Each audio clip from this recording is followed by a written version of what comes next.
My name is Moeti Tajoe, and we are in the entomology department of the Honorable Veterinary Research. So basically what we do here, we do research on the flies as well as the parasites they transmit, which is trypanosome parasites. So with us here, we have a colony where we try to now do controlled experiments on these flies and how to actually control these flies in the wild.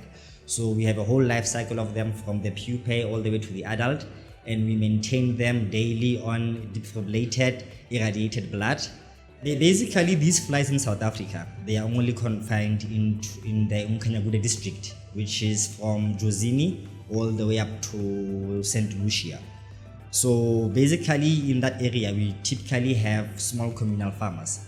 And these flies, their abundance, they negatively affects their sustainable farming as well as their profits in terms of they can't even sell their cows or anything like that once they are sick. So what we do is we try to do experiments on these flies in order for us to be able to control these flies in the wild, and also try to identify the type of trypanosome parasites they have, as well as whether are they drug resistant or not. At the moment, such studies have not been conducted yet in South Africa, and we'll be the first ones to conduct them this year. Eventually, we want to highlight the problem that we do have flies in South Africa. Our flies do carry lethal trypanosome parasites that cause nagana to animals. And now, the sooner we control these flies and the disease, the sooner the sustainable farming of the people in KZN will improve. So other than the flies, the area itself also has other blood-feeding insects such as tabanid flies, horseflies, and stomoxys flies, stable flies, as well as colloquet flies. And these other flies also transmit various diseases also to humans and the animals. So we also do related work similar to the one we do on the flies, where we now try to check these other flies mechanical vectors, because these ones are biological vectors of trypanosomes. So those ones are mechanical vectors, and we also want to try to check, do they have the same parasites? Do their parasites also have the same drug resistance? And all of those things.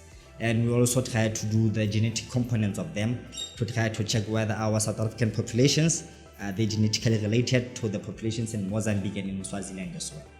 Well, with research, it's mostly asking questions. So the more curious you are, the more questions you have, and then that's where now the research aspect comes into play, where you now have to now try to find solutions to all those questions that you ask yourself or that might be affecting the country in general. Yeah. So in our case, we have a lot of problems in South Africa, and our South African problems need to be solved by us South Africans and not the international people. So yeah. Come in, Fortuna. Some rough terrain coming up. Engage 4x4. Roger that. Engaged. Mission complete, Dad. The all-new Toyota Fortuna. Reimagine the luxury of freedom.